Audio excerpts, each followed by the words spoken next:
नमस्कार, मी मनश्री पाठक. बातमीपत्रात आपलं स्वागत. बातमीपत्रात आता घेणार आहोत विविध क्षेत्रातल्या महत्त्वाच्या 9 घडामोडींचा आढावा. सुरुवातीला बघूयात राजकीय बातम्या. ठाण्यात उद्धव ठाकरेंच्या मेळाव्यात मनसे कार्यकर्त्यांचा राडा. ठाकरे गटाचे कार्यकर्ते आणि मनसे कार्यकर्ते हे आमने सामने. मनसेची उद्धव ठाकरेंविरोधात जोरदार घोषणाबाजी.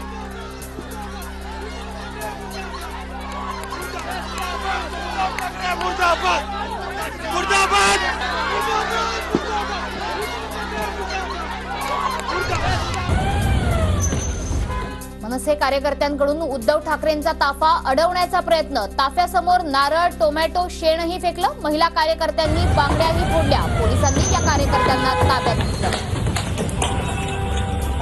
आपण पाहतोय की बांगड्या सुद्धा या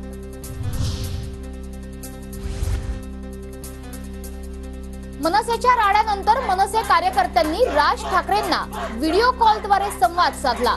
सोबतच राज ठाकरेंच्या समर्थनात घोषणाबाजीही केली.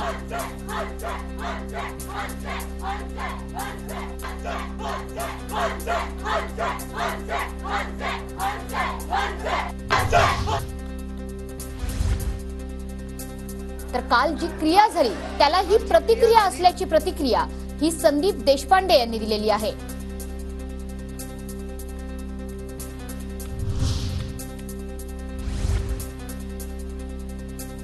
आज गाड्यांपर्यंत आले तर उद्या घरापर्यंत येऊ, अशी प्रतिक्रिया ठाण्यातील मनसेचे पदाधिकारी जाधव यांनी दिलेली आहे.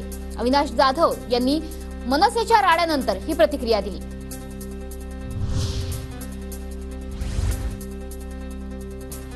तर ही क्रियेला प्रतिक्रिया असल्याचं संदीप देशपांडेंनी म्हटल्यानंतर त्याला उत्तर दिलेलं आहे सुषमा अंधारेंनी.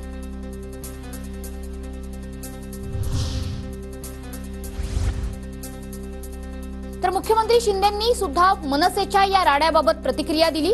ऍक्शनला रिॲक्शन असतेच, मात्र कुठल्याही आंदोलनाचं आपण समर्थन करत नाही, अशी प्रतिक्रिया मुख्यमंत्री एकनाथ शिंदे यांनी ठाकरे गट आणि मनसैनिकांच्या राड्यावर दिली आहे.